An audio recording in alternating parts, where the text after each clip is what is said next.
કોની પ્રશાંત પ્રભુ તો વસ્ત્રાવાળા પ્રભુ લખ્યા ને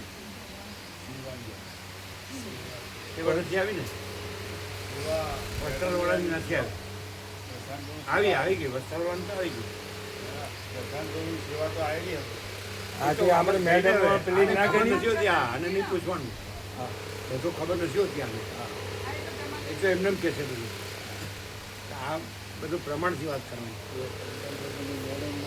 હા એમાં એ તો ખબર જ છે ને એને ખબર નથી એ મેડમ માતાજીમાં કરી ખબર મેડમ માતાજીના આપણે કે પ્રધાન પ્રભુની એવું બોલે ને એ પાછા તો બોલ જ નહીં દેવાની ખબર જ તો બોલ જ નહીં એ નહીં સમજે ટોટલ 200 બસ એટલે કેટલી બાકી 300 ભાગ તો થઈ જતો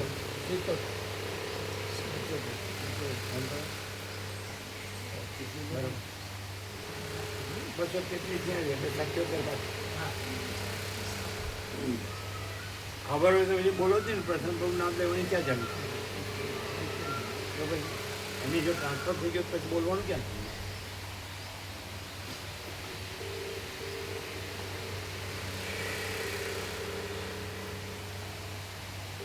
જનસભાઈ થઈ ગયા ને પેલા જોતાની સભાએ કંઈ છે પૂછવાનું બરાબર એના વ્યાપકમાં આવી જાય ને કેવું લાગે છે અહીંયા તમે બધે જઈ આવો છો પછી અહીંયા આવો છો એટલે શું ફરક જે ઋષિ મુનિઓની ઓમ ઓમ ઓમ કરો હા એ પાઠશાળા હોય ને ઋષિ મુનિઓની જે આપણે વર્ણન આવે છે પ્રેક્ટિકલ આપણે અનુભવ કરી રહ્યા છીએ કૃષ્ણ ભગવાન સુદામા જેમ સંદીપની આશ્રમમાં રહેતા હતા એવો અહીં પ્રેક્ટિકલ અનુભવ એમાં નટુ પણ વાંચી રહેતા ઓમ ઓમ ઓમ 322 થઈ ગયા છે અને 233 સેવા આવી ગઈ 233 અને 77 બાકી છે 77 એટલે વ્યાપકને કરી દીધું અને પેલું આખું વ્યાસપૂર્ણિમાં અંડરલાઈન વાળું આખું લિસ્ટ ભગવાનનો વ્યાપક વાર્ષિક ઉત્સવનું એ મોકલો બે ભેગું પહેલાં આ મોકલો પછી એ મોકલો 300 કરી દો પછી 233 આવી ગઈ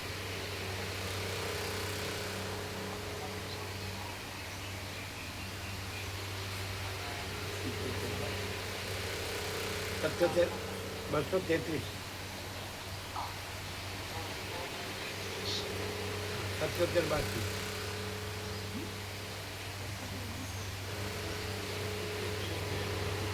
$77 હવે પેલું વ્યાસપુરમાં અંડરલાઈન વાળું લિસ્ટ મોકલો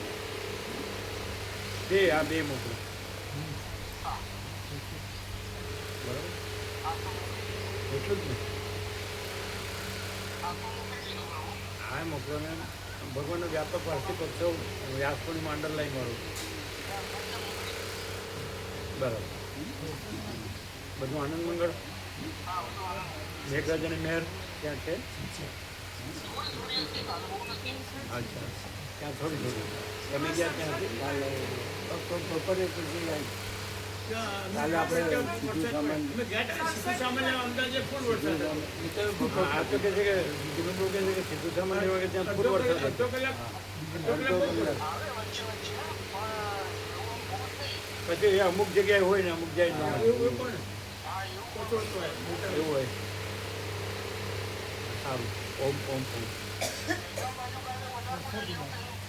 બેગામ કાલે વધારે પડ્યો વરસાદી બાદ ફૂલ અટકતા કાલે વરસાદ ખૂબ હતો બેગામ બેગામના અમદાવાદમાં હા કીર્તિપ્રભુ કે બેગામ અમદાવાદ ખોલે ઓમ ઓમ ઓમ 267 ની આવડે સેવારી 267 270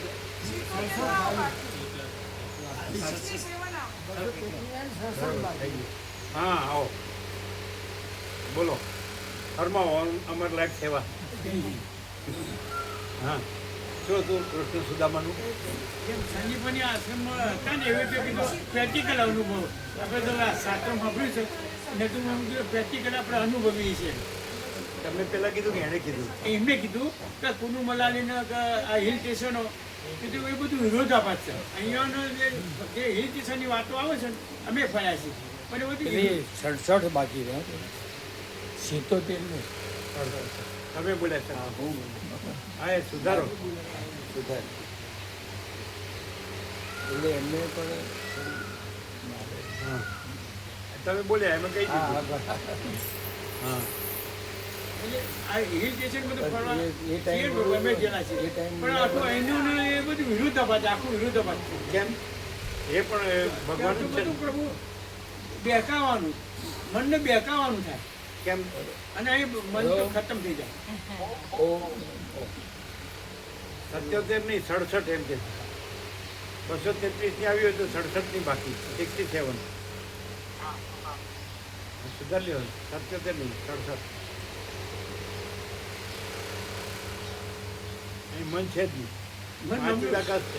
મન નામનું ભૂત છે જ નહીં એમ. અને પરમ શાંતિ, પરમ પ્રકાશ, પરમ આનંદ, પરમ શાંતિ. કે નહીં? હા થઈ ગયું? કરસત કર્યું, સુધાર્યું, મોકલી દીધું ને વ્યાપાર.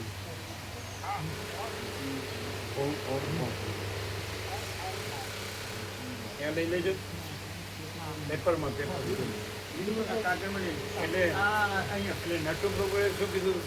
નટુ બાબુ અમને તો અમે જ્યાં બાદ અત્યારે આવશે કે અહીંયા કેટલું સુંદર છે તો હિલ સ્ટેશન જવાની કોઈ કુનુ મનાલી કે કીધું વાત સાચી છે. હિલ સ્ટેશન કુનુ મનાલી કે બધા અમે ફર્યા છીએ અને કીધું આખું વિરુદ્ધાભાસ કહેવાય. તો બેકાવો ના આવે. અમે એમનું બેકાવ નથી અત્યારે કહીએ પ્રભુ છે તો બેકાવો ના આવે. અહીંયા તો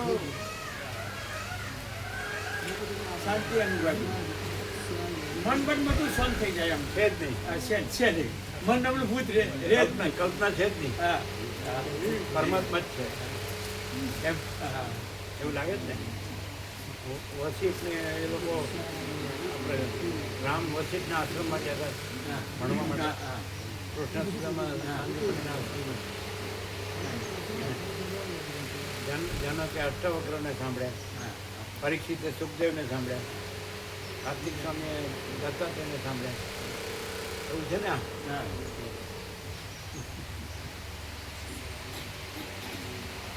પછી રામકૃષ્ણ પરમહંસે વિવેકાનંદને સાંભળ્યા. વિવેકાનંદે રામકૃષ્ણ પરમહંસને સાંભળ્યા. એને જ્ઞાનેશ્વરે નિવૃત્તિનાથને સાંભળ્યા. નિવૃત્તિનાથે ગૈનીનાથને સાંભળ્યા. એટલે સદાશિવથી મચ્છેન્દ્ર, મચ્છેન્દ્રથી ગોરખ, ગોરખથી ગૈની, ગૈનીથી નિવૃત્તિ, નિવૃત્તિથી જ્ઞાનદેવ. આ રીતે આ પ્રકાશ હે ને?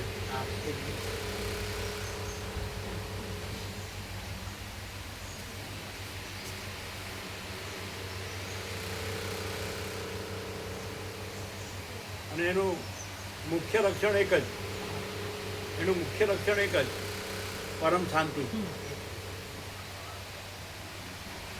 એને બીજું કાંઈ નહીં.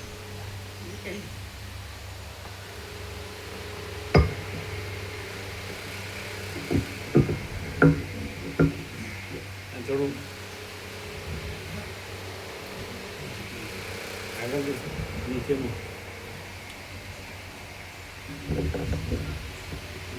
હજી બસ. ઓમ બરાબર. ઓમ ઓમ આને જવાનું ખ્યાલ આવે. આ મૂક્યું ને મોટું એટલે હજારો સત્રાક્ષરો થયા પણ બધાનો નિષ્કર્ષ હા 17 સત્રાક્ષર અને એનો નિષ્કર્ષ એક સત્રાક્ષર આ રહ્યો. આ એક જ.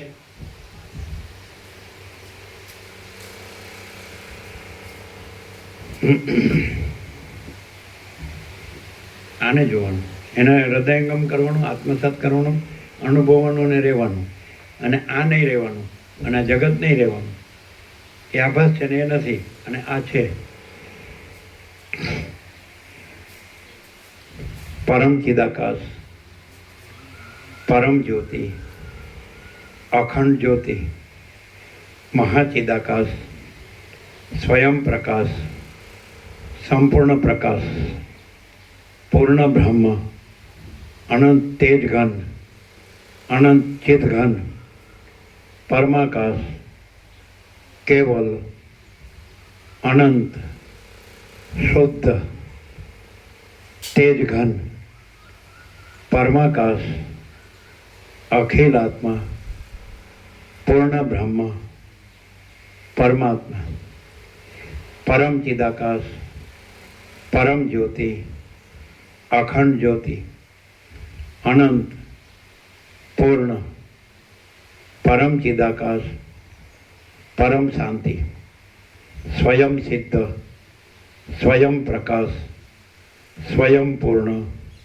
स्वस्वरूप, यही सब कुछ है, इसके सिवा कुछ नहीं है.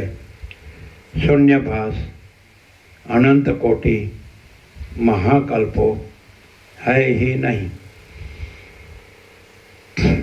महाचिदाकाश, स्वयं प्रकाश, संपूर्ण प्रकाश, महाचिदाकाश ज्योति, अनंत, अखंड, अभेद, महाचिदाकाश ज्योति, महातत्व, महासामान्य, महाचिदाकाश, स्वसंवेद्य, सहज निर्विकल्प, महाचिदाकाश, परम कैवल्य, परम शांति, परम चिदाकाश, अनंत, पूर्ण, निरपेक्ष, सत, अनंत, संपूर्ण, अपरिघी, निर्भ्रांत, निरपेक्ष.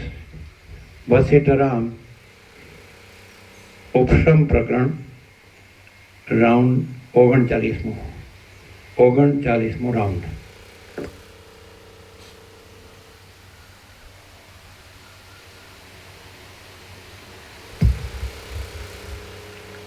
आद्य परब्रह्म सदगुरु देव की जय. ओम श्री परमात्मने नमः. श्री योग वासिष्ठ महारामायण उपशम प्रकरण सर्ग 22मो, पेज नंबर 597. सर्ग 22मो, बलिराजाનું આખ્યાન. બલિરાજાએ કરેલો વિચાર.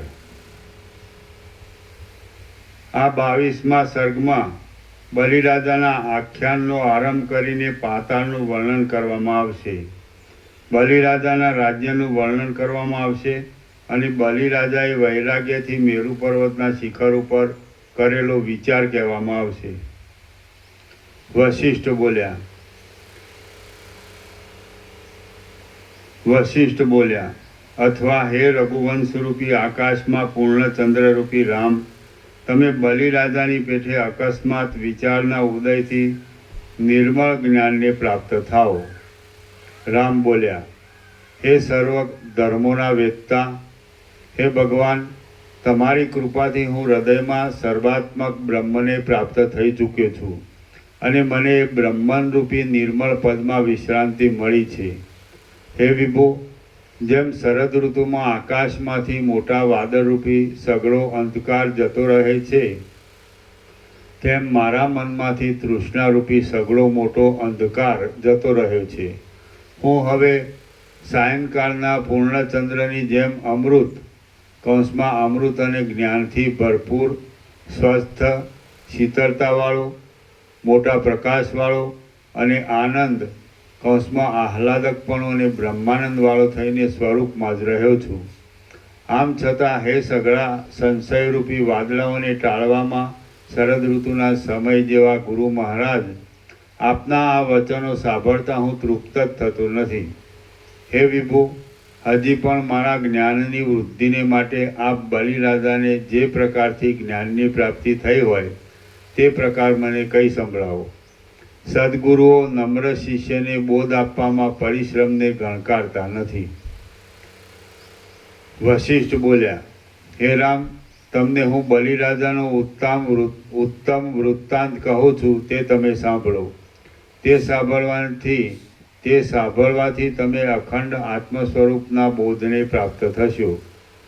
આ બ્રહ્માંડની અંદર કોઈ દિશારૂપી નાની કુંજમાં પૃથ્વીની નીચે પાતાળ નામનો એક પ્રખ્યાત લોક છે. એ પાતાળ લોક કોઈક સ્થળમાં ક્ષીરસાગરમાંથી ઉત્પન્ન થયેલી અને જાણે અમૃતના કિરણોથી આચ્છાદિત થયેલી રૂપવતી દાનવ કન્યાઓથી ભરપૂર છે. કોઈ સ્થળમાં તે સેંકડો તથા હજારો મસ્તકોવાળા, એક મોઢામાં બબે ચપળ જીભોવાળા અને જીભોના સમૂહોથી શાસ્ત્ર આદિના ભારે વ્યાખ્યાનો કરનારા વાસુકી આદિ નાગોથી પૂર્ણ છે. કોઈ સ્થળમાં તે પહાડ જેવા શરીરોથી જગતને ઘેરી લે એવા યજ્ઞોના હવિષ્યોનું બળાત્કારથી ભક્ષણ કરનારા અને જાણે ચાલતા મેરુ પર્વતો હોય એવા દાનવોથી વ્યાપ્ત છે. કોઈ સ્થળમાં તે મોટા મોટા દાંતરૂપી વૃક્ષોથી પહાડ જેવા ભયંકર લાગતા અને જેમના કુંભસ્થળો રૂપી શિખરોના અગ્રોમાં ભૂમંડળના મધ્યને વિશ્રામ મળ્યો છે એવા દિશાઓરૂપી હાથીઓથી સંયુક્ત છે. કોઈ નીચા ભાગમાં તે ઉકળવાની ભારે કડકડાટીથી સઘળા પ્રાણીઓને ત્રાસ આપનારા અને દુર્ગંધમય દેખાવવાળા નરકોના મંડળોથી સંયુક્ત છે. કોઈ સ્થળમાં તે પૃથ્વીથી તે છેક 7મા પાતાળ સુધી ઊંડા ગયેલા હોવાથી જાણે 7 પાતાળોને પરોવીને ઊભા હોય એવા મેરુ આદિ પર્વતોના પાયાઓથી વ્યાપ્ત છે. કોઈ સ્થળમાં તે ગુફાઓના જેવા ટૂંકા પ્રદેશોથી વ્યાપ્ત છે. કોઈ પ્રદેશમાં તેને જેમના ચરણકમળની રજને દેવતાઓ તથા દૈત્યો માથે ચડાવે છે એવા કપિલ ભગવાને પોતાના નિવાસથી પવિત્ર કરેલો છે. કોઈ સ્થળમાં તેને દૈત્યોની સ્ત્રીઓએ ભેગી કરેલી અનંત પૂજનોની સામગ્રીઓથી વિનોદને ઈચ્છતા હાટકેશ્વર સદાશિવે પાળેલો છે. એ પાતાળલોકમાં દૈત્યોના હોવાથી મોટો રાજકારભાર ચાલ્યા કરે છે. એમાં વિરોચનનો પુત્ર બલિ નામનો દાનવ રાજ્ય કરતો હતો. સઘળા દેવતાઓ, વિદ્યાધરો અને સર્પોની સાથે દેવરાજ ઇન્દ્ર પણ રોતો એ બલિરાજાના પગ ચાંપવાની ઈચ્છા કરતો હતો. બ્રહ્માંડોરૂપી રત્નોના ભંડારરૂપ સર્વ પ્રાણીઓના રક્ષક અને ત્રૈલોક્યના પાલકોના પણ પાલક એ ઉપેન્દ્ર વામનજી ભગવાન એ બલિરાજાનું પાલન કરતા હતા. જેમ મૂળના ટવકાને સાંભળવાથી સર્પોની છાતીની નાડીઓ સુકાઈ જાય છે અને પીડિત થઈ જાય છે, તેમ એ બલિરાજાનું નામ સાંભળવાથી ઐરાવત હાથીના ગંડસ્થળના પ્રદેશો સુકાઈ જતા હતા તથા પીડિત થઈ જતા હતા. એ બલિરાજા કોપ કરતો હતો ત્યારે તેના પ્રતાપની ઉગ્ર ગરમીથી 7 સમુદ્રો પ્રલયકાળની જેમ સુકાઈ જઈને કેવળ 7 ખાડાઓ જેવા થઈ રહેતા હતા. બલિરાજાએ કરેલા ઘણા ઉત્તમ યજ્ઞોના ધુમાડાઓ વાદળા રૂપે ગોઠવાઈને સમુદ્રને ઘેરી રહ્યા હતા અને તે વાદળાઓ તેમાંથી જળ ભરીને આ બ્રહ્માંડનું વૃષ્ટિથી રક્ષણ કરતા હતા. એ બલિરાજા જ્યારે ક્રોધથી કરડી દ્રષ્ટિ કરતો હતો ત્યારે પૃથ્વીને ધારણ કરનારા મેરુ આદિ પર્વતો નમવા લાગતા હતા. આથી સઘળી દિશાઓ નમી પડતી હતી અને તેઓ ફળોથી નમી રહેલી લતાઓ જેવી લાગતી હતી. એ બલિરાજે સઘળા લોકોના અલંકારરૂપ ઇન્દ્ર આદિ લોકપાલોને રમત માત્રમાં જીતી લીધા હતા અને એણે 10 કરોડ વર્ષ સુધી રાજ્ય કર્યું હતું. પછી જળની ચકરીઓની પેઠે આવર્તન પામનારા અનેક યુગો વીતી ગયા. કેટલાયક દેવતાઓના તથા દૈત્યોના સમૂહો કાળગતિથી મરણ પામ્યા. કેટલાયક દેવતાઓના તથા દૈત્યોના સમૂહો કાળગતિથી નવા ઉત્પન્ન થયા અને ત્રૈલોક્યમાં સર્વોત્તમ કહેવાતા ભોગો નિરંતર અત્યંત ભોગવવામાં આવ્યા. ત્યારે દાનવોના અધિપતિએ બલિરાજાને અધિપતિને બલિરાજાને ભોગોમાં અરુચિ ઉત્પન્ન થઈ. આમ થતાં તે બળીરાજાએ એક દિવસ મેરુ પર્વતના અગ્રભાગમાં રત્નોથી બનાવેલા મહેલના ગોખમાં બેઠે બેઠે પોતાની મેળે સંસારની સ્થિતિનો નીચે પ્રમાણે વિચાર કર્યો. મારી શક્તિ શત્રુઓથી કુંઠિત જ થતી નથી. મારે આ ચક્રવર્તી રાજ્ય કેટલા દિવસ સુધી કરવું? ત્રૈલોક્યમાં કેટલા દિવસ સુધી મારે વિહાર કરવો?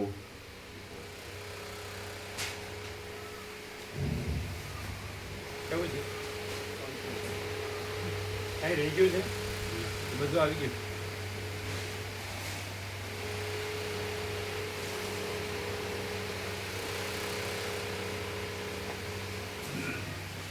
શું કર?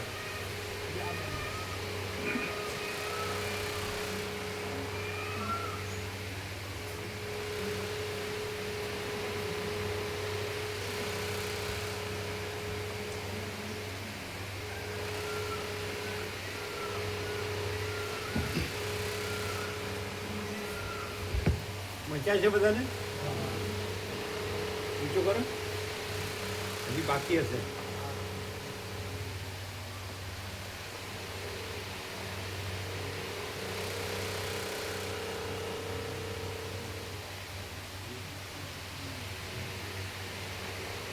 મચાઈ ગયું? બધાને મચાઈ ગયું? કેવું છે? વાંચ્યું બરોબર? કેવું છે?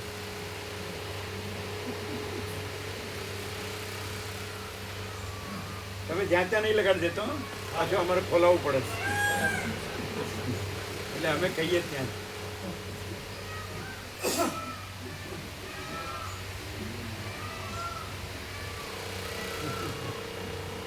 વાંચ્યું ને ટુકડું?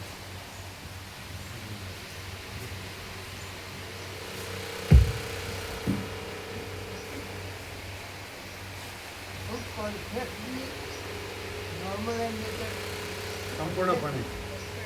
પરફેક્ટ એટલે સંપૂર્ણ, અને પરફેક્ટ એટલે સંપૂર્ણપણે.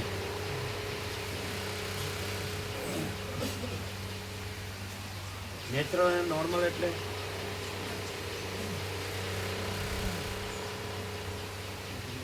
અકૃત્રિમ અને સહજ. નેચરલ એટલે અકૃત્રિમ અને નોર્મલ એટલે સહજ. ચલો.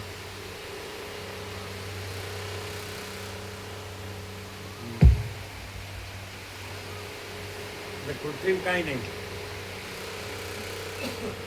અને સહજ એટલે કેવળ સ્વરૂપ. ઉપર ટાઇટલમાં છે પરમ ચિદાકાશ પરમ જ્યોતિ અખંડ જ્યોતિ સહજ કેવળ સ્વરૂપ. એમાં એટલે એ સહજ એટલે કેવળ સ્વરૂપ. અને જે એકાંત વિશ્રામ, રિલેક્સ, સહજ, જો હે સો હે. જો હે સો હે એટલે પરમ ચિદાકાશ પરમ જ્યોતિ અખંડ. ખબર પડી? બીજું કંઈ ન સમજાયું?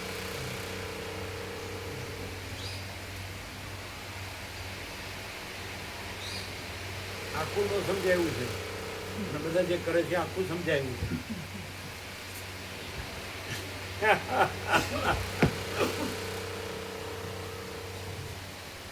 અનંત સુધી ચિદાકાશ આખું ન સમજાયું છે, અને આખો આ ચિદાભાસ આખો સમજાયો છે. ચલો. કેવું છે આનંદ પ્રભુ? કાકા પ્રભુ કેવું છે? મામા પ્રભુ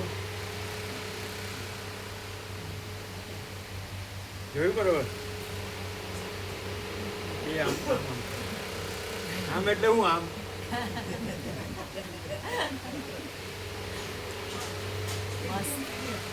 શું કે છે? એકદમ ક્લિયર. એકદમ ક્લિયર.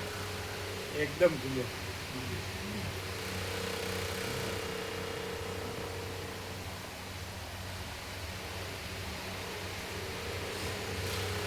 એમ જ છે કે નહીં? એમ જ છે કે નહીં? છે ને?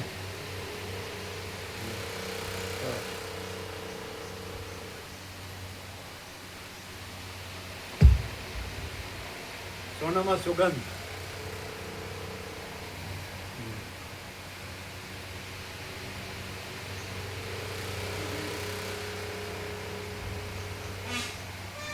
આમ થતાં તે બલિરાજાએ એક દિવસ મેરુ પર્વતના અગ્રભાગમાં રત્નોથી બનાવેલા મહેલના ગોખમાં બેઠે બેઠે પોતાની મેળે સંસારની સ્થિતિનો નીચે પ્રમાણે વિચાર કર્યો.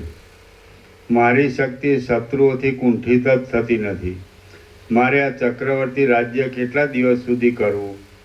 ત્રૈલોક્યમાં કેટલા દિવસ સુધી મારે વિહાર કરવો? ત્રૈલોક્યની આશ્ચર્ય આપનારો અને ઘણા ભોગોથી મનનું આકર્ષણ કરનારો આ મારો મોટો દેશ ભોગવવાથી મને શું ફળ પ્રાપ્ત થશે? ભોગોનો આ સંપૂર્ણ ઉપભોગ ઉપરથી મીઠો લાગે એવો છે, પણ અંતે નાશ પામીને મહાદુઃખ આપે એવો છે. તે મને શું સુખ આપે છે? વળી પાછો દિવસ ઉગે છે, વળી પાછી રાત્રિ પડે છે, અને વળી પાછા એના એ કાર્ય કરવામાં આવે છે.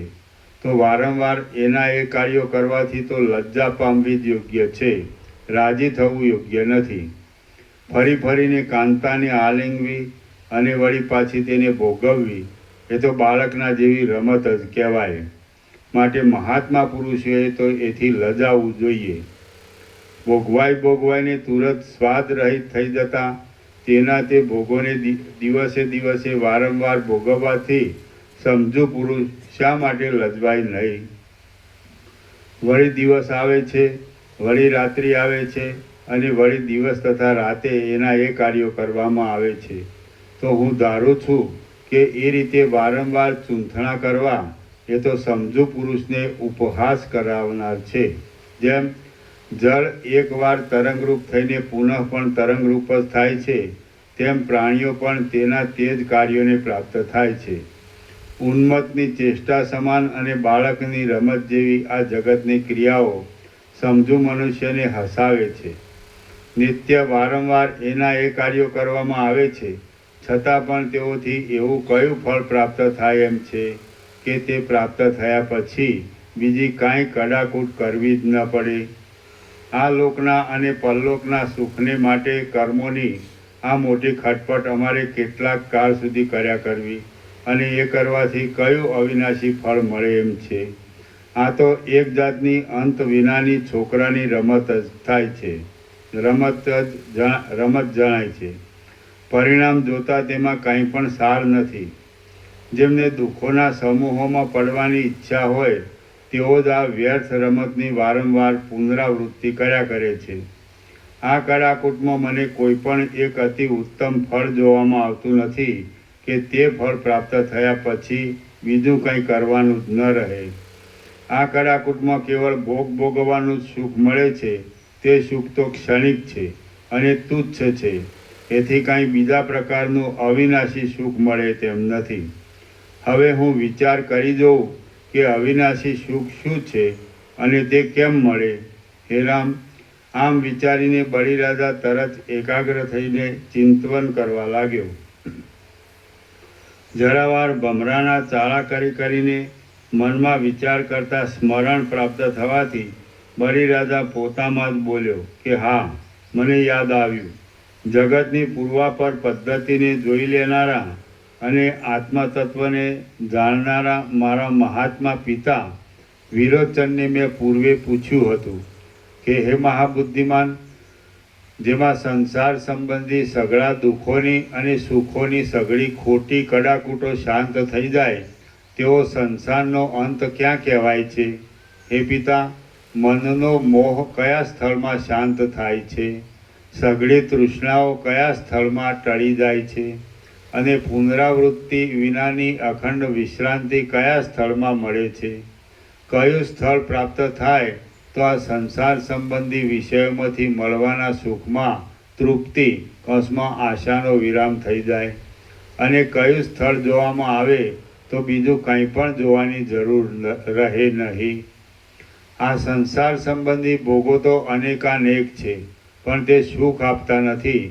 એટલું જ નહીં, તેઓ તો સત્પુરુષોના મનને પણ ખળભળાવી દે છે અને તેને મોહમાં પાડી દે છે. હે પિતાજી, આમ છે એટલા માટે અખંડ આનંદથી પ્રિય લાગે એવું કોઈ સ્થળ મને બતાવો કે તેમાં રહીને હું લાંબી વિશ્રાંતિ પામું. તે વખતે મારા પિતાજી કલ્પવૃક્ષની નીચે બિરાજ્યા હતા.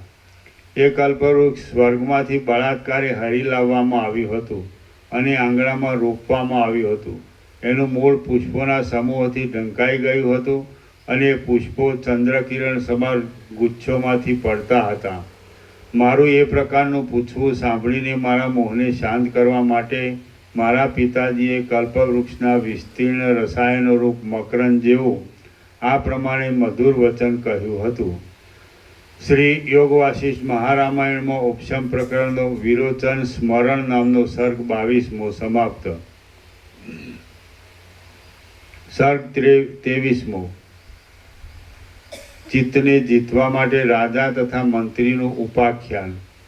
આ 23મા સર્ગમાં ચિત્તને જીતવાનું કહેવાને માટે રાજાનું અને મંત્રીનું ઉપાખ્યાન કહેવામાં આવશે અને તેમાં મંત્રીના અદ્ભુત બળનું વર્ણન કરવામાં આવશે. વિરોચન બોલ્યો, હે પુત્ર, અત્યંત વિસ્તારવાળો અને મોટા અવકાશવાળો એક દેશ છે. દેશ એટલે મોક્ષ. અત્યંત વિસ્તારવાળો અને મોટા અવકાશવાળો એક દેશ છે અને તેમાં ઘણા ઘણા હજારો ત્રૈલોક્યો સમાઈ જાય છે. એ દેશમાં સમુદ્રો નથી, અખાતો નથી, પર્વતો નથી, વનો નથી, તીર્થો નથી, નદીઓ નથી અને સરોવરો નથી. તેમાં પૃથ્વી નથી, આકાશ નથી, સ્વર્ગ નથી, વાયુ આદિ નથી, ચંદ્ર નથી, સૂર્ય નથી, લોકપાલો નથી, દેવતાઓ નથી અને દાનવો નથી. તેમાં ભૂતો નથી, યક્ષો નથી, રાક્ષસો નથી, ઝાડાઓ નથી, વનની શોભાઓ નથી, કાષ્ટો નથી, ખડ નથી, સ્થાવર નથી અને જંગમ નથી. તેમાં જળ નથી, અગ્નિ નથી, દિશાઓ નથી, ઊંચા લોક નથી, નીચા લોક નથી, ઊંચો ભાગ નથી, નીચો ભાગ નથી, છાયા નથી, તડકો નથી, હું નથી અને વિષ્ણુ, ઇન્દ્ર કે સદાશિવ આદિ પણ નથી. એ દેશમાં મોટા પ્રકાશવાળો, સઘળું કરનારો, સર્વમાં વ્યાપક અને સર્વરૂપ એક જ ભારે મોટો રાજા છે. રાજાની નીચે આત્મા લખેલું. એ દેશમાં મોટા પ્રકાશવાળો, સઘળું કરનારો, સર્વમાં વ્યાપક અને સર્વરૂપ એક જ ભારે મોટો રાજા છે અને તે સર્વદા ચૂપ જ રહે છે. એ રાજાએ સઘળા વિચારોમાં તત્પર રહેનારો એક મંત્રી કલ્પેલો છે. મંત્રી એટલે મન. એક મંત્રી કલ્પેલો છે અને તે મંત્રી અઘટિત વાતને તરત ઘટિત જેવી કરી દે છે. અઘટિત વાતને, ઘટિત વાતને, આત્માનું સંસારીપણું. તે મંત્રી અઘટિત વાતને તરત ઘટિત જેવી કરી દે છે તથા ઘટિત વાતને અત્યંત અઘટિત જેવી કરી દે છે તથા ઘટિત વાતને એના નીચે છે આત્માનું પૂર્ણાનંદપણું. અને તે મંત્રી અઘટિત વાતને તરત ઘટિત જેવી કરી દે છે તથા ઘટિત વાતને અત્યંત અઘટિત જેવી કરી દે છે. એ મંત્રી કાંઈ ભોગવી શકતો નથી અને કંઈ જાણતો પણ નથી. તે જડ છે, છતાં પણ કેવળ રાજાને માટે સર્વદા સઘળું કાર્ય કરે છે. એ મંત્રી પોતે એકલો જ તે રાજાના સઘળા કાર્યો કરે છે અને રાજા તો કેવળ સ્વસ્થપણાથી એકાંતમાં જ રહે છે. સ્વસ્થપણાથી એટલે અદ્વિતીયપણામાં, સ્વસ્થપણાથી એકાંતમાં જ રહે છે. બળી બોલ્યો, હે મોટી બુદ્ધિવાળા સમર્થ પિતાજી, આધિઓથી તથા વ્યાધિઓથી રહિત એવો એ કયો દેશ છે? એ દેશ કેમ પ્રાપ્ત થાય? એ દેશ કોઈને મળ્યો છે? એવો એ મંત્રી કોણ છે? અને એવો મહાબળવાન એ રાજા કોણ છે કે લીલા માત્રથી સઘળા લોકોનું ઉચ્છેદન કરવાની શક્તિ ધરાવનારા આપણે પણ તેમને આજ દિવસ સુધી જીત્યા નથી? હે દેવતાઓને ભય આપનારા પિતાજી, આ આખ્યાન મને અપૂર્વ લાગે છે. માટે કહો કે આપણે એમને શા માટે હરાવ્યા નથી? તમે મારા હૃદયરૂપી આકાશમાં રહેલા આ સંશયરૂપી વાદળને દૂર કરો. વિરોચન બોલ્યો, હે પુત્ર, ત્યાં મંત્રી એવો બળવાન છે કે આપણે તો શું પણ લાખ ગણા દૈત્યો અને લાખ ગણા દેવતાઓ ભેગા મળીને તેને દબાવવા જાય તો પણ તે જરાય દબાય એવો નથી. એ એ મંત્રી ઇન્દ્ર પણ નથી, યમ પણ નથી, કુબેર પણ નથી, દેવ પણ નથી અને દૈત્ય પણ નથી. તે જો તેઓમાંનો કોઈ પણ હોય તો આપણે તેને જીતી શકીએ. હે પુત્ર, જેમ કમળ પથરાને તોડી શકે નહીં, તેમ એ મંત્રીને તલવાર, મૂસલ, પ્રાસ, વજ્ર, ચક્ર કે ગદા આદિ કોઈ પણ શસ્ત્રો તોડી શકે એમ નથી. એટલું જ નહીં, પણ કોઈ શસ્ત્રો, અસ્ત્રો કે યોદ્ધાઓએ કરેલી ક્રિયાઓ તેને મુદ્દલ લાગુ પડે એમ જ નથી. એ મંત્રીએ સઘળા દેવતાઓને અને સઘળા દૈત્યોને સર્વદા વશ કરેલા છે. એ મંત્રી જો કે વિષ્ણુ નથી તો પણ જેમ પ્રલયકાળનો પવન મેરુ પર્વત ઉપરના વૃક્ષોને અસ્તવ્યસ્ત ફેંકી દે છે, તેમ તેણે હિરણાક્ષ આદિ આપણા પૂર્વજોને પણ અસ્તવ્યસ્ત કરી દીધા હતા. સર્વને બોધ આપનારા નારાયણ આદિ દેવોને પણ એ મંત્રીએ દબાવીને પોતાની ઈચ્છા પ્રમાણે ખાડાઓમાં નાખી દીધા હતા. ખાડાઓમાં એટલે તે યોનિઓમાં ખાડાઓમાં નાખી દીધા હતા. કેવળ 5 જ બાણવાળો કામદેવ પણ એ મંત્રીની કૃપાથી જ આ સમગ્ર ત્રૈલોક્યને દબાવીને ચક્રવર્તી રાજા જેવો થઈ પડ્યો છે. ક્રોધ જો કે દુષ્ટ આકારવાળો છે, સદ્ગુણોથી રહિત છે, દુર્મતિ છે અને દેવતાઓમાં તથા દૈત્યોમાં પરસ્પર વિરોધ ઉપજાવનારો છે, તો પણ એ મંત્રીની કૃપાથી જ તે ઉદ્ધત થઈ પડે છે. હે પુત્ર, હજારો દેવતાઓને અને હજારો દૈત્યોને વારંવાર જે સંગ્રામ થાય છે, તે સંગ્રામના વિચારો કરનારા એ મંત્રીને મન માત્ર એક જાતની ક્રીડા છે. હે પુત્ર, એ મંત્રીને જો તેનો હે પુત્ર, હજારો દેવતાઓને અને હજારો દૈત્યોને વારંવાર જે સંગ્રામ થાય છે, તે સંગ્રામના વિચારો કરનારા એ મંત્રીને મન માત્ર એક જાતની ક્રીડા છે. હે પુત્ર, એ મંત્રીને મન માત્ર છૂટું ન પડે. એ મંત્રીને મન માત્ર એમ ના આવે, એ મંત્રીને મન માત્ર. હે પુત્ર, હજારો દેવતાઓને અને હજારો દૈત્યોનો વારંવાર જે સંગ્રામ થાય છે, તે સંગ્રામના વિચારો કરનારા એ મંત્રીને મન માત્ર એક જાતની ક્રીડા છે. હે પુત્ર, એ મંત્રીને જો તેનો ધણી રાજા જીતે તો તે જીતાય એમ છે, પણ તે વિના તો એ પહાડ જેવો અચળ જ છે. જો કોઈ સમયમાં તેના ધણીને હે પુત્ર, એ મંત્રીને જો તેનો ધણી રાજા જીતે તો તે જીતાય એમ છે, પણ તે વિના તો એ પહાડ જેવો અચળ જ છે. જો કોઈ સમયમાં તેના ધણીને એ મંત્રીનો પરાજય કરવાની ઈચ્છા થાય છે, તો તેથી એ મંત્રી સહેજે જીતાઈ જાય છે. હે પુત્ર, ત્રૈલોક્યમાં જે બળવત્તર પુરુષો છે, તે સગળાઓમાં શ્રેષ્ઠતા ધરાવનારા અને ત્રૈલોક્યને હંફાવનારા એ મંત્રીને જો તારામાં હરાવવાની શક્તિ હોય તો હું તને પરાક્રમી ગણું. એ મંત્રીરૂપી સૂર્ય ઉદય પામે છે ત્યારે આ બ્રહ્માંડો રૂપી કમળના વનો પ્રફુલ્લિત થાય છે. એ મંત્રીરૂપી સૂર્ય અસ્ત પામે છે ત્યારે આ બ્રહ્માંડો રૂપી કમળ વનો નષ્ટ થઈ જાય છે. હે સારા નિયમોવાળા પુત્ર, જો તું નિશ્ચયવાળી અને મોહમાંથી જન્મેલા અજ્ઞાન વિનાની બુદ્ધિથી એ એકને જ જીતવાને સમર્થ થાય તો હું તને ધીર માનું. તે એક મંત્રી જીતાય તો જે લોકો તારાથી નથી જીતાયા તેઓ પણ જીતાયેલા થઈ જશે. એ એક મંત્રી જ્યાં સુધી નથી જીતાયો ત્યાં સુધી જે લોકોને લાંબા કાળથી જીતી મૂક્યા છે તેમને નહીં જીતાયેલા જ સમજવા. આથી હે પુત્ર, અનંત સિદ્ધિઓને અર્થે તથા અવિનાશી સુખને માટે ગમે તેવું કષ્ટ વેઠીને પણ તું એ મંત્રીને જીતવાનો યત્ન કર. દેવ, દૈત્ય, નાગ, યક્ષ, મનુષ્ય, મોટા સર્પો અને કિન્નરો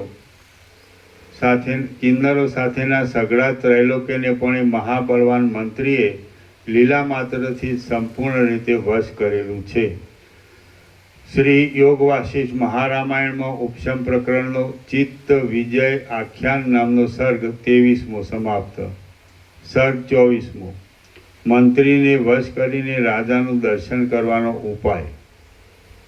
આ 24મા સર્ગમાં દુષ્ટ મંત્રીને જીતી લેવાનો ઉપાય રાજાના દર્શનના ઉપાયોની સાથે અને વૈરાગ્ય આદિકની સાથે કહેવામાં આવશે.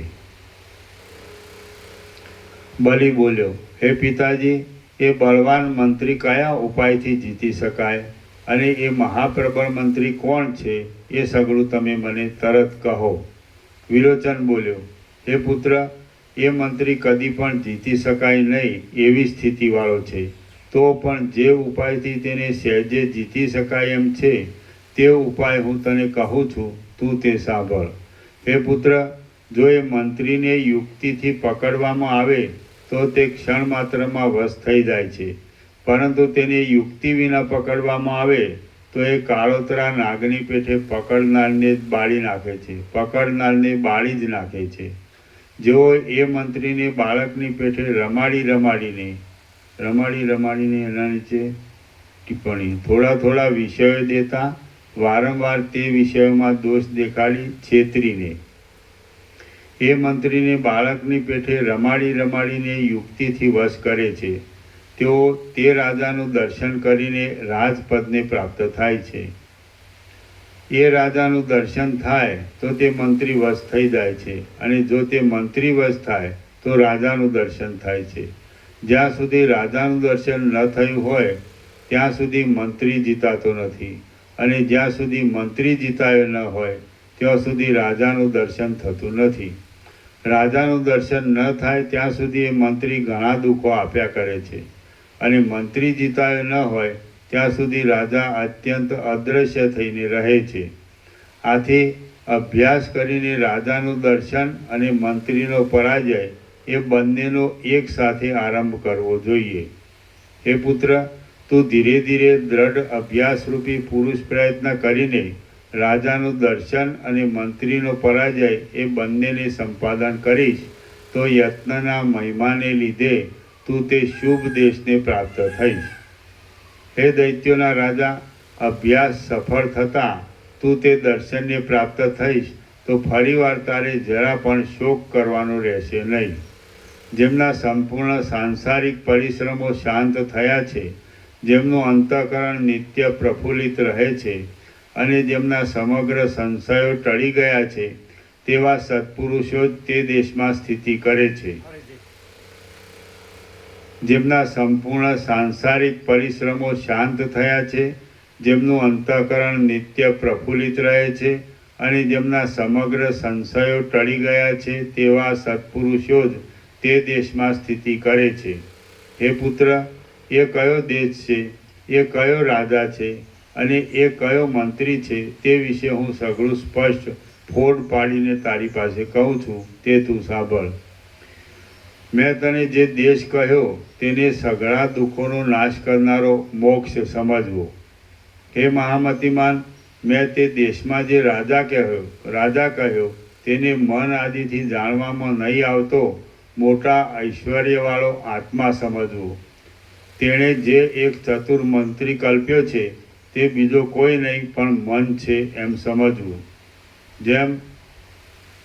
જેમ માટીનો પિંડો ગળા રૂપે પરિણામ પામે છે અને ધુમાડો વાદળા રૂપે પરિણામ પામે છે, તેમ મન જ આ જગત રૂપે પરિણામ પામ્યું છે.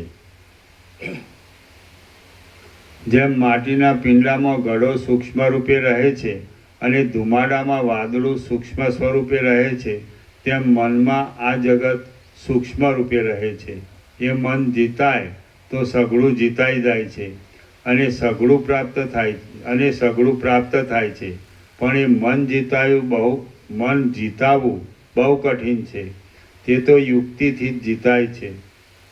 બલિ બોલ્યો, હે પિતાજી, એ મનને દબાવવાની જે યુક્તિ હોય તે જ પ્રથમ સ્પષ્ટ રીતે આપ મારી પાસે કહો, એટલે તે યુક્તિથી હું એ દારૂણ મનને જીતી શકું.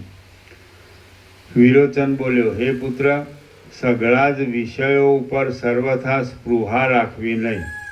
મનને જીતી લેવાની એ ઉત્તમ યુક્તિ છે. વિરોચન બોલ્યો, હે પુત્ર, સઘળા જ વિષયો ઉપર સર્વથા સ્પૃહા રાખવી નહીં. મનને જીતી લેવાની એ ઉત્તમ યુક્તિ છે. એ યુક્તિ જેવી બીજી કોઈ જ યુક્તિ નથી. અત્યંત મદોન્મત એવા પોતાના મનરૂપી હાથીને આ યુક્તિથી તરત પકડીને વશ કરી શકાય છે. હે મોટી બુદ્ધિવાળા પુત્ર, આ યુક્તિ અત્યંત દુર્લભ પણ છે અને અત્યંત સુલભ પણ છે. એ યુક્તિનો જો અભ્યાસ કરવામાં ન આવ્યો હોય તો તે અતિ દુર્લભ છે, અને જો સારી પેઠે એનો અભ્યાસ કરવામાં આવ્યો હોય તો તે યુક્તિ અતિ સુલભ છે. જેમ પાણીથી સિંચાતી લતા શાખાઓના વિસ્તારથી સઘળી રીતે પ્રફુલ્લિત થઈ રહે છે, તેમ અનુક્રમે અભ્યાસ કરવામાં આવતી આ વિષયો ઉપરની અરુચિરૂપી યુક્તિ શાંતિ આદિના વિસ્તારથી સઘળી રીતે સ્પષ્ટ દેખાઈ આવે છે. હે પુત્ર, જેમ કોઈ માણસ ડાંગરને ઈચ્છતો હોય પણ લોભને લીધે તેને વાવે નહીં તો તે ડાંગર પ્રાપ્ત થતી નથી, તે જ પ્રમાણે જે માણસ આ યુક્તિને ઈચ્છતો હોય પણ ભોગોની લાલચને લીધે તેનો અભ્યાસ કરે નહીં તો તેને આ યુક્તિ પ્રાપ્ત થતી નથી. આથી તું પ્રયત્નપૂર્વક અભ્યાસથી તે યુક્તિને સ્થિર કર. સંસારરૂપી ખાડામાં પડેલા પ્રાણીઓ જ્યાં સુધી વિષયોમાં નિષ્પૃહપણે પ્રાપ્ત થાય નહીં ત્યાં સુધી દુઃખોમાં જ ભમ્યા કરે છે. જેમ અત્યંત બળવાન માણસ પણ જો ચાલવા ન લાગે તો દેશાંતરને પ્રાપ્ત થતો નથી, તેમ સમજુ માણસ પણ જો આ યુક્તિનો અભ્યાસ કરે નહીં તો આ યુક્તિને પ્રાપ્ત થતો નથી. આથી જેમ જળના સિંચનથી લતાની વૃદ્ધિ કરવામાં આવે છે, તેમ ધ્યેય નામના વાસનાના ત્યાગને ઈચ્છતા પુરુષે નિરંતર અભ્યાસથી ભોગો ઉપરથી અરુચિની વૃદ્ધિ કરવી જોઈએ. હે પુત્ર, ક્રિયાના અનુકૂળ ફળને પામવા માટે હર્ષને તથા ક્રોધને ત્યજી દઈને પુરુષાર્થ કરવા વિના બીજું કોઈ ઉત્તમ સાધન નથી. જગતમાં દૈવ એમ કહેવામાં આવે છે, પણ દૈવનું સ્વરૂપ બીજું કાંઈ નથી. પોતાના ઉદ્યમથી નિયમિત રીતે થવાનું જે ફળ માનવામાં આવે છે તે જ દૈવ કહેવાય છે. દૈવ એ શબ્દ પામર લોકોનો જ છે, પણ વિદ્વાનોનો નથી. જ્યારે કોઈ માણસને કોઈ કામની સ્પર્ધા આવી જાય છે ત્યારે તેના શત્રુઓ પોતાની અસહનતાને શાંત કરવા સારું અને તે માણસ પોતાના હર્ષને શાંત કરવા સારું દૈવ એ શબ્દ વાપરે છે. જેમ નિર્જળ ભૂમિના જ્ઞાનથી ઝાંઝવાના પાણીનો ભ્રમ જીતાઈ જાય છે, તેમ નિયતિરૂપ દૈવ બીજા પ્રબળ ઉદ્યમથી જીતાઈ જાય છે. જે કાંઈ સફળ થયેલું કે નિષ્ફળ થયેલું માનવામાં આવે છે તે સઘળું મનથી જ થાય છે. માટે પુરુષાર્થ કરીને જો તેમાં સફળ થવાનું માનવામાં આવે તો તે સફળપણાના સુખને આપે છે. અમારા સિદ્ધાંતમાં જે મન છે તે જ કરતા છે. એટલા માટે એ મન જે પ્રકારનું નિયમિત ફળનો સંકલ્પ કરે છે તેવું જ નિયમિત ફળ પ્રાપ્ત થાય છે. મન જે રીતે દૈવની કલ્પના કરે છે તે રીતે દૈવ કલ્પાઈ જાય છે. મન કેટલાય કાર્યોને નિયમિત ફળ આપનારો કલ્પી લે છે, કેટલાય કાર્યોને ફળ આપે કે ન આપે એવા લટકતા કલ્પી લે છે, અને કેટલાય કાર્યોને ફળ નહીં આપનારા જ કલ્પી લે છે. માટે દૈવની યોજના કરનાર મન જ છે. એ મન જો કદાચ સર્વદા એક સરખા સ્વભાવવાળા પરમાત્માના અનુસંધાનની ધારા ચલાવે જાય તો જેમ આકાશમાં પવન અસંગ રહે તેમ પોતે પણ આ બ્રહ્માંડના વિષયોમાં અસંગ રહે છે.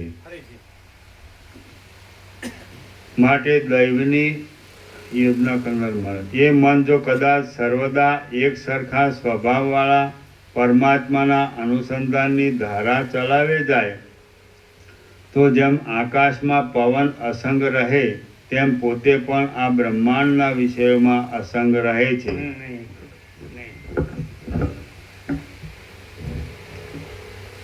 આકાશ પવનથી અસંગ રહે. પવન અસંગ રહે નહીં, આકાશથી પવન અસંગ રહે. તેમ આકાશ આકાશથી નહીં, આકાશ પવનથી અસંગ રહે. શું લખ્યું તમે?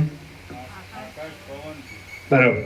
એમ પરમાત્મા મનથી અસંગ રહે, મનથી અને જગતથી અસંગ રહે.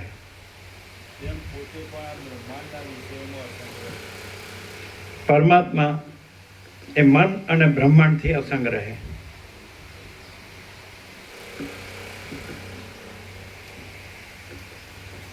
પરમાત્માની ધારા ચલાવે જાય તો પરમાત્મા જ રહે, મન અને બ્રહ્માંડ ન રહે. એ આભાસ માત્ર છે. એટલે મન અસંગ રહે ન આવે, પરમાત્મા અસંગ રહે. અસંગ જ છે પણ દ્વૈત બ્રહ્મ ન રહે. પરમાત્મા છે ને મન છે ને બ્રહ્માંડ છે એવું ન રહે. પરમાત્મા છે, મન ન રહે, બ્રહ્માંડ ન રહે. અને વાયુ અસંગ રહે ન આવે, આકાશ અસંગ રહે. અધિષ્ઠાન અધ્યસ્થથી અસંગ રહે. અધ્યસ્થ કલ્પિત છે, મન અને બ્રહ્માંડ કલ્પિત છે, અને પરમાત્મા સત્ય તત્વ છે. એ તો અસંગ છે જ, પણ મન પરમાત્માની ધારા ચલાવી રાખે તો મન ને બ્રહ્માંડ ન રહે, અને પરમાત્મા રહેલા જ છે. પરમાત્મા પ્રથમથી રહેલા જ છે, નવા આવતા નથી. ક્લિયર થાય? એટલે પરમાત્મા અસંગ રહે, મન અસંગ રહે નહીં. એવી રીતે ફરીથી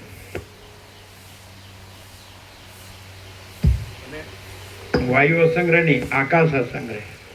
વાયુ આકાશની નિરંતર એ જે અખંડ આકાશ છે એની ધારા ચલાવી જાય તો આકાશ રહે ને વાયુ ન રહે. કારણ કે વાયુ આકાશની સ્ફૂર્તિ છે. મોજા, ચલન અને મોજા અખંડ અનંત મહાસાગરની ધારા ચલાવે જાય તો અનંત મહાસાગર જ રહેલો છે, અને ચલન અને મોજા એ આભાસ માત્ર, એ છે જ નહીં. એમ ચલન અને મોજા એટલે મન અને બ્રહ્માંડ, તો એ અખંડ પરમાત્માની ધારા ચલાવે જાય તો અખંડ પરમાત્મા જ છે, અને મન અને બ્રહ્માંડ છે જ નહીં. એ રીતે અસંગત છે. પરમાત્મા છે જ, અખંડ છે અને અસંગત છે. એ આકાશનું દ્રષ્ટાંત પરમાત્માને આપ્યું છે,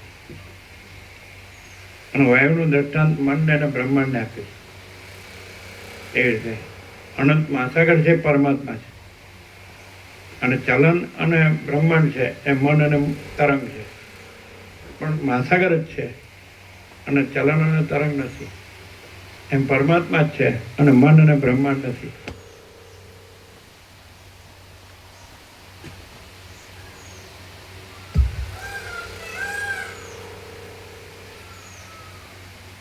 એ મન જો કદાચ સર્વદા એક સરખા સ્વભાવવાળા પરમાત્માના અનુસંધાનની ધારા ચલાવી જાય તો જેમ આકાશ પવનથી અસંગ રહે તેમ પરમાત્મા પોતે પણ આ બ્રહ્માંડના વિષયોમાં અસંગ રહે છે. જો કદાચ એ મન શાસ્ત્રમાં જણાવેલા નિયમ પ્રમાણે વિહિત કર્મોની પદ્ધતિમાં જ ચાલ્યું જાય તો તે કર્મોને અનુસરતા અને અનાદિકાળથી ભૂલાઈ ગયેલા સ્વરૂપની પ્રાપ્તિ થશે. શ્રી યોગ વાસિષ્ઠ મહારામાયણમાં ઉપશમ પ્રકરણનો ચિત્ત વિચિકિત્સો યોગોપદેશ નામનો સર્ગ 24મો સમાપ્ત. સર્ગ 25મો. બલિરાજાના મનમાં વિવેકનો ઉદય અને ગુરુના સમાગમની ઈચ્છા. આ 25મા સર્ગમાં બલિરાજાના મનમાં વિવેકનો ઉદય થયાની તથા શુક્રાચાર્યનો સમાગમ કરવાની ઈચ્છા થયાની કથા.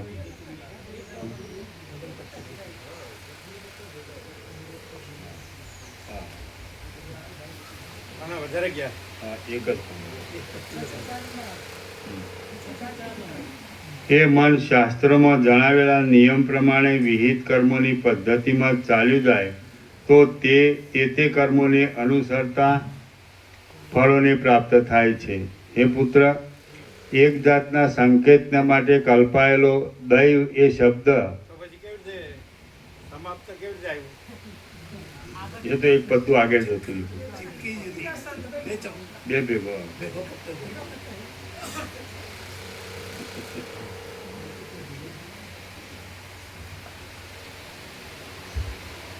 એ મન શાસ્ત્રોમાં જણાવેલા નિયમ પ્રમાણે વિહિત કર્મોની પદ્ધતિમાં ચાલ્યું જાય તો તે કર્મોને અનુસરતા ફળોને પ્રાપ્ત થાય છે. હે પુત્ર, એક જાતના સંકેતને માટે કલ્પાયેલો દૈવ એ રૂઢ શબ્દ પામર લોકોને પહાડ જેવો લાગે છે. આથી જ્યાં સુધી મન છે ત્યાં સુધી દૈવ પણ નથી અને કોઈ પ્રકારનો નિયમ પણ નથી જ. મન નષ્ટ થયા પછી જો કાંઈ દૈવ કે નિયમ થતા હોય તો ભલે થાય. જીવ જો પોતે કાયરપણા રૂપી નપુંસકનો સ્વભાવ છોડી દઈ પુરુષ બનીને પુરુષાર્થ કરવા લાગે તો તે આ લોકમાં ઈચ્છિત ફળને પ્રાપ્ત થાય છે. પુરુષાર્થ કરવા લાગીએ તો જે ધાર્યું હોય તે થવામાં કંઈ પણ ફેરફાર પડતો નથી. એ પુત્ર, પુરુષાર્થ વિના આ લોકમાં બીજા કંઈ ઉત્તમ નથી. પુરુષાર્થ વિના આ લોકમાં બીજું કંઈ ઉત્તમ નથી. આથી અત્યંત પુરુષાર્થ કરીને ભોગો ઉપર અરુચિનું સંપાદન કરવું. જ્યાં સુધી સંસારનો નાશ કરનાર ભોગો ઉપર અરુચિ થાય નહીં ત્યાં સુધી સર્વોત્કૃષ્ટપણાને આપનારું પરમ સુખ પ્રાપ્ત થાય નહીં. હે પુત્ર, જ્યાં સુધી વિષયો ઉપર અત્યંત મોહ આપનારી રુચિ હોય ત્યાં સુધી ભોગોરૂપી સર્પોના ભારાઓથી ગૂંથાયેલી દુઃખ આપનારી અને ચપળ રીતે આમ તેમ હિલોળા ખાતી દુષ્ટ આશા નામની સંસારથી હિંચકતી દશા કદી પણ નિવૃત્તિ પામતી નથી. વૈરાગ્યના અભ્યાસ વિના એ આશાને દૂર કરવાનો બીજો કોઈ યોગ્ય ઉપાય નથી. બલિ બોલ્યો, હે સર્વ અસુરોના સ્વામી, ભોગો ઉપરની અરુચિ જીવને બ્રહ્મભાવરૂપી સ્થિતિ આપનારી છે એ સાચી વાત છે, પરંતુ એ રુચિ કયા ઉપાયથી મનમાં સ્થિર થાય છે? વિરોચન બોલ્યા, જેમ શરદ ઋતુમાં દ્રાક્ષ આદિની મોટી લતા ફળ આપે છે તેમ આત્માનું અવલોકન જીવને સ્પષ્ટ રીતે ભોગોમાં અરુચિરૂપી ફળ આપે છે. જેમ લતામાંથી ઉત્પન્ન થયેલા કાચા ફળમાંથી પાકું ફળ થાય છે તેમ ભોગો ઉપર અરુચિ રાખવાથી મોક્ષરૂપી સર્વોત્તમ ફળ પ્રાપ્ત થાય છે. જેમ કમળના ગર્ભમાં લક્ષ્મી સ્થિતિ કરે છે તેમ આત્માનું અવલોકન કરવાથી ભોગોની ઉત્તમ પ્રકારની અરુચિ હૃદયમાં સ્થિતિ કરે છે. આથી અતિ સુંદર વિચાર બુદ્ધિરૂપી મણીની સરાનરૂપ છે. તેથી આત્માનું અવલોકન અને ભોગો ઉપર અરુચિ એ બંનેને એકી વખતે સંપાદન કરવા.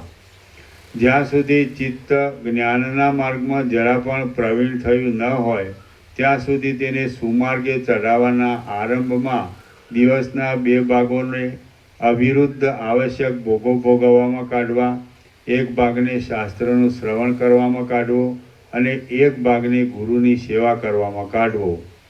જ્યારે ચિત્ત જ્ઞાનના માર્ગમાં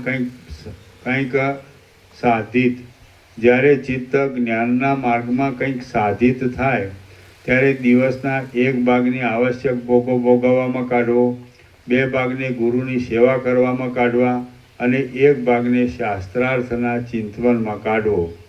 જ્યારે ચિત્ત જ્ઞાનના માર્ગમાં બરાબર પ્રવીણ થાય ત્યારે દિવસના 2 ભાગને શાસ્ત્રના તથા વૈરાગ્યના ચિંતવનમાં કાઢવા અને 2 ભાગને ધ્યાન કરવામાં તથા ગુરુની સેવા કરવામાં કાઢવા. જેનું ચિત્ત શુદ્ધ થયું હોય તે જ જીવ જ્ઞાનની કથાના ક્રમમાં યોગ્ય થાય છે. કેમ કે જે વસ્ત્ર સ્વચ્છ હોય છે તેને જ ઉત્તમ પ્રકારનો રંગ લાગે છે. ચિત્તરૂપી બાળકને ધીરે ધીરે યુક્તિમાંથી તથા શાસ્ત્ર આદિના પવિત્ર વચનોથી રમાડવું અને શાસ્ત્રાર્થના અભ્યાસરૂપી મધુર પાનક શરબતથી ઉછેરવું.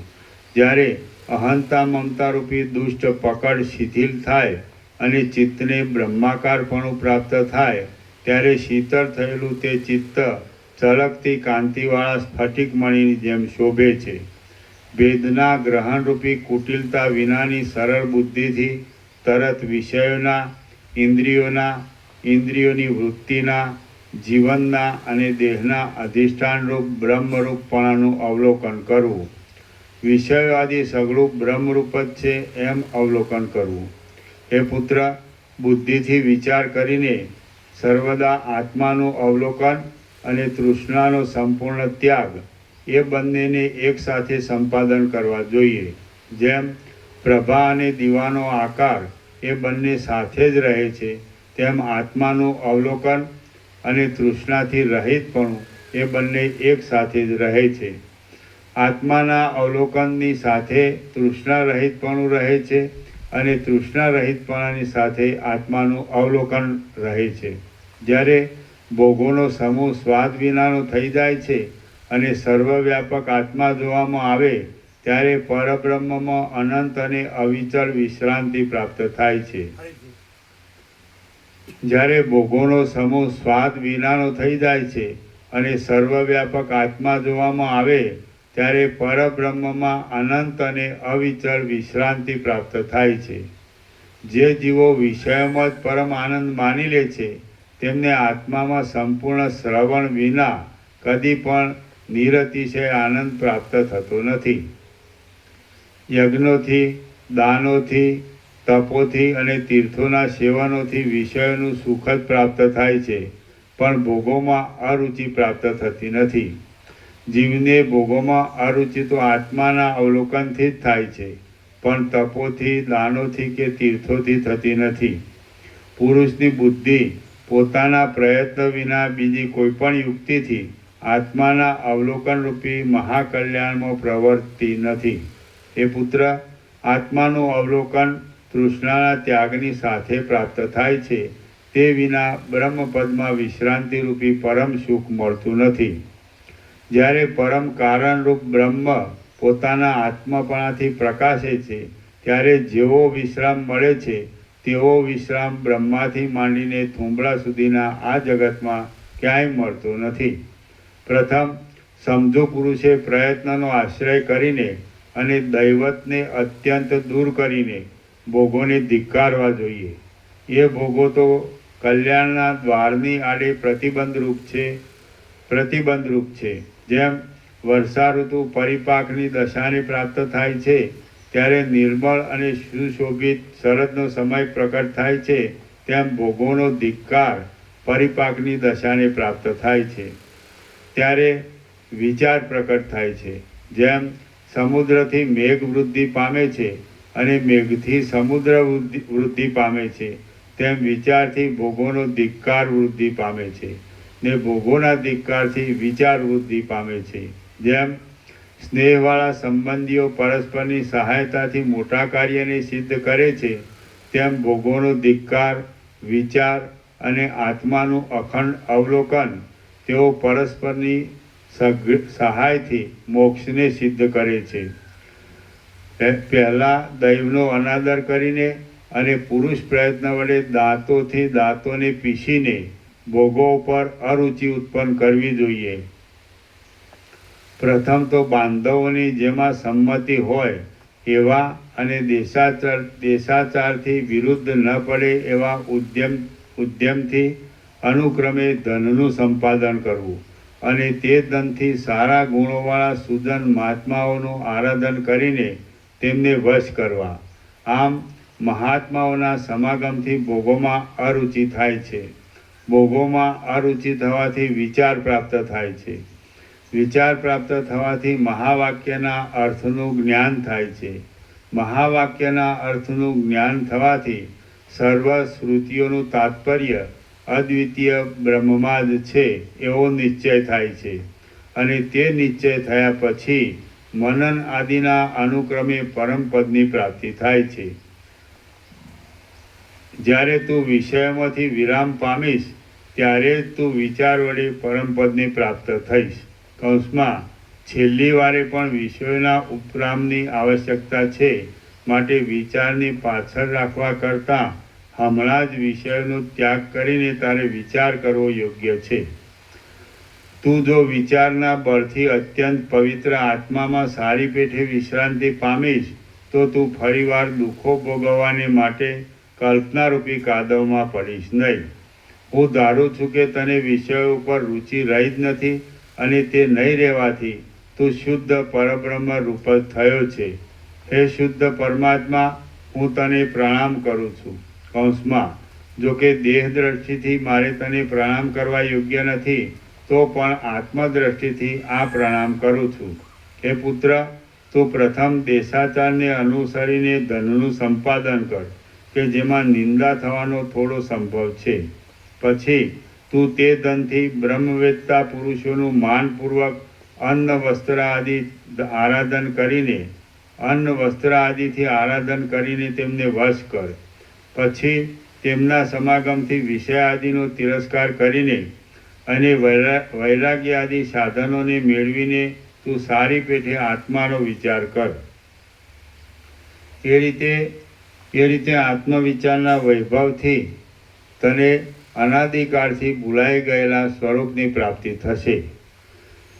શ્રી યોગ વાસિષ્ઠ મહારામાયણમાં ઉપશમ પ્રકરણનો ચિત્ત વિચિકિત્સો યોગોપદેશ નામનો સર્ગ 24મો સમાપ્ત. ઓમ ઓમ ઓમ. પ્રસાદ આપી દો.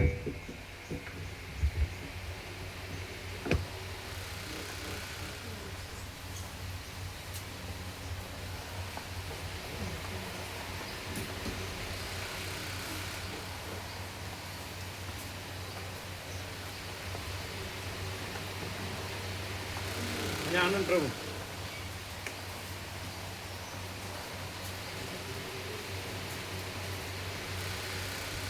આ છબી અહીંથી લઈને અહીં લગાડવાની. હું એ છબી જે લાવ્યા એમાં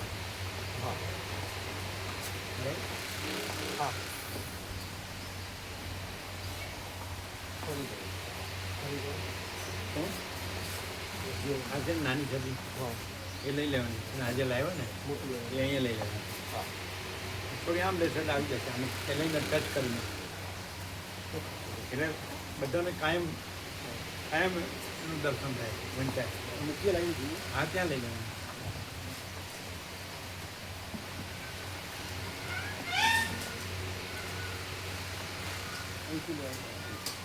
ક્યાંથી લેવાની? બહુ બધું આવે. હા, ઉપર આવશે. ઉપર બહુ વાંધો સુધી આવે એટલે બધે ના. મૂકી દીધું. એ અહીંયા આવશે. એ અહીંયા આવશે. અહીંયા ત્યાં પાણી પડે એવું નથી. પ્રકાશની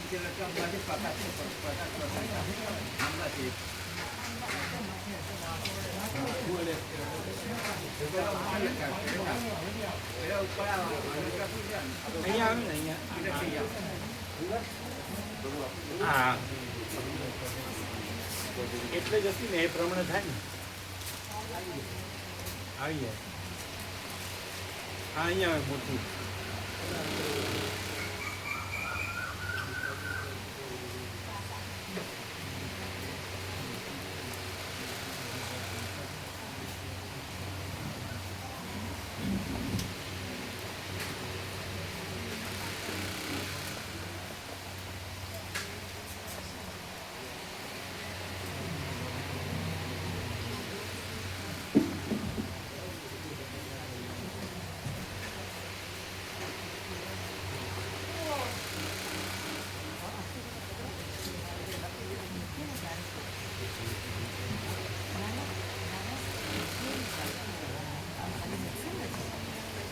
બધું લઈ દઉં.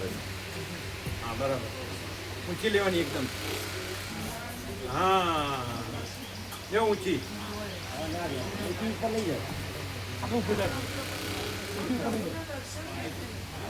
આ દેખાશે નહીં એટલે આપણે લઈ લઈએ ત્યાંથી.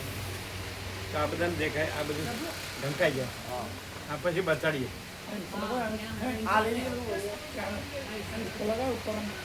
એકદમ ઉપર લગાવી દઈએ.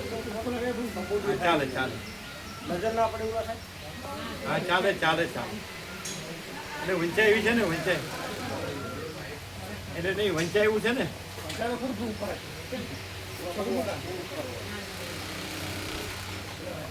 ઉપર ચાલે.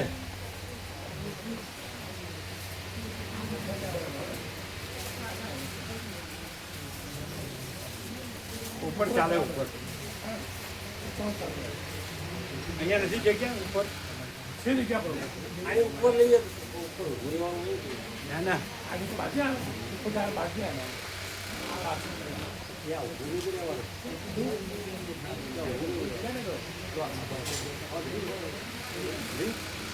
એમને આપો પ્રસાદ.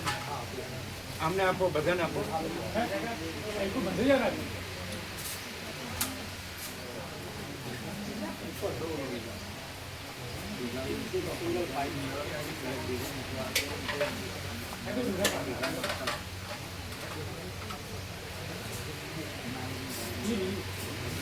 એ આમને તમે લીધું ખેડૂત એ આમને આપો, આમને આપો. તમે લો.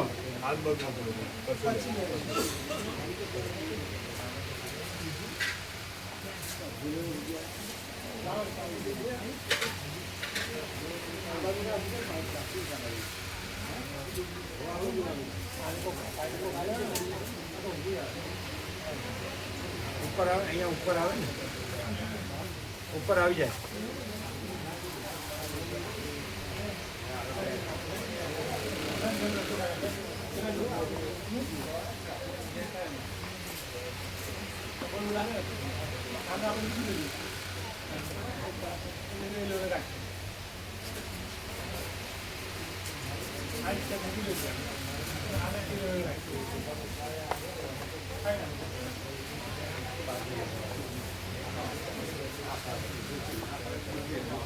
છબી લઈને છબી લઈને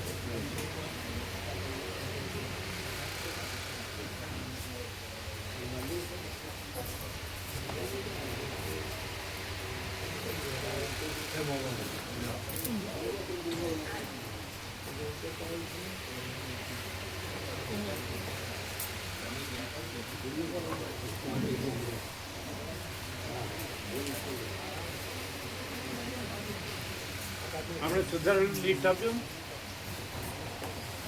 ભગવાનનું વ્યાપક વાર્ષિકોત્સવનું સુધારેલું લિસ્ટ લઈ લો. સુધારેલું છે.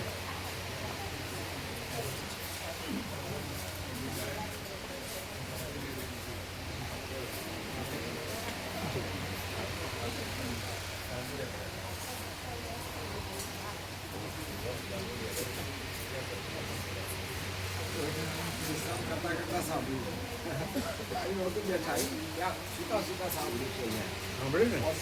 હા.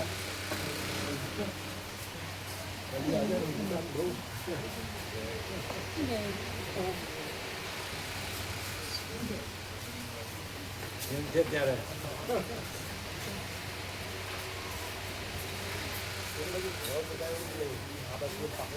એ વ્યાપકમાં આવ્યું જોવા દે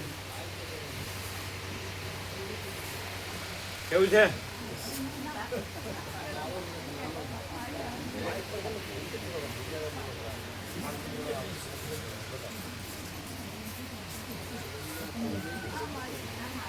એને નથી વાંચ્યું, આને નથી વાંચ્યું. વંચાવજો રામજી પ્રભુને.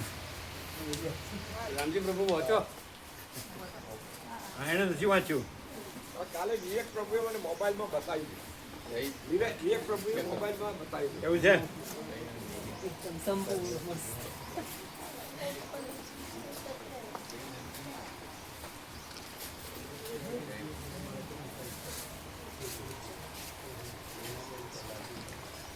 કેવું છે. બસ પ્રભુ આત્મારૂપી રાજાને મનરૂપી મંત્રીથી બચાવવાનું છે. બચાવવાનું નથી, મન છે જ નહીં, આત્મા જ છે.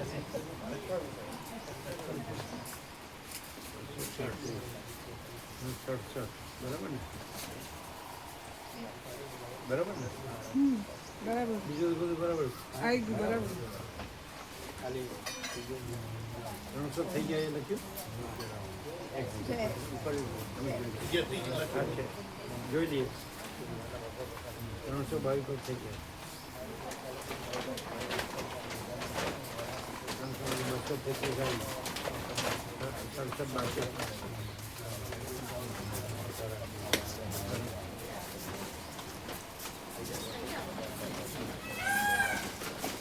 બુઢાસરમાં ક્યાં હતું પ્રસંગ હતો એમ નથી. શારદાવાડીની સેવા લાવવાની પછી ગોળે ચાલુ થાય છે.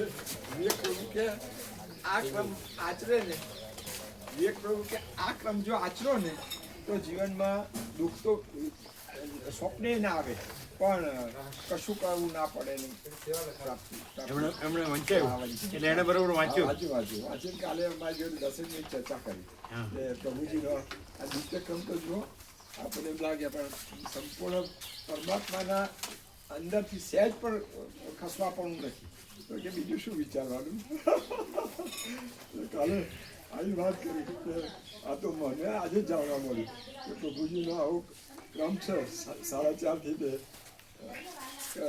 લગભગ 80% બસ 80% સમય સંપૂર્ણ 80 નહીં 100%. 100%. એટલે પેલું જે બાહ્ય છે તો આમ શું કહેવાય પણ એની અંદર આ જ આ છે જ છે. સોનામાં સુગંધ. હા 100%. 17 નહીં નિસંશય. આભાસ છે જ નહીં, છે. મન છે જ નહીં, પરમાત્મા જ છે.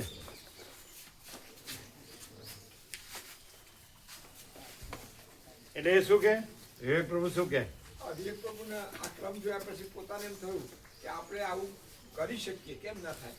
આ તો બહારની 56 બધામાં એટલા ગોળ થઈ ગયા છીએ કે આ તો ભૂલી ગયા છીએ પોતાને. એટલે કાલે વાંચ્યા પછી એમને પોતાને એમ થયું મને કહ્યું કે પપ્પા આ તો આચરણ કરવા જેવું છે, આપણે તો કંઈ કરવાનું છે નહીં, સહજ છે. બધા સંજોગો હા કરો ફોન. તમારે કેટલા આવ્યા છે? 4 4 ને 10 અને આગળના 30 50 પૂરા 5 આપણે કેટલા છે? 450. હા તો 450 અપાય, 4.5 અપાય, રાઉન્ડ ફિગર જ છે. રાઉન્ડ થઈ ગયા. હા 4.5. આ બસ ના જ ને? બસ તો 50 શું કામ રાખવા છે? જવા જ દેવાના.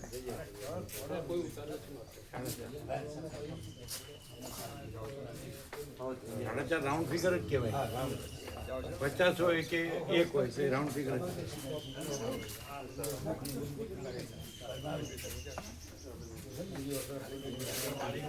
શું કીધું હર્ષદ પ્રભુ? ઉપર આવશે, ઉપર આવશે.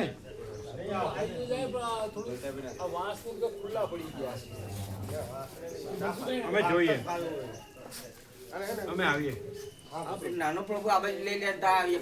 પહેલું છે ને નાનો તે અહીંયા લઈ આવે આટલે વચ્ચે તો ચાલી જાય.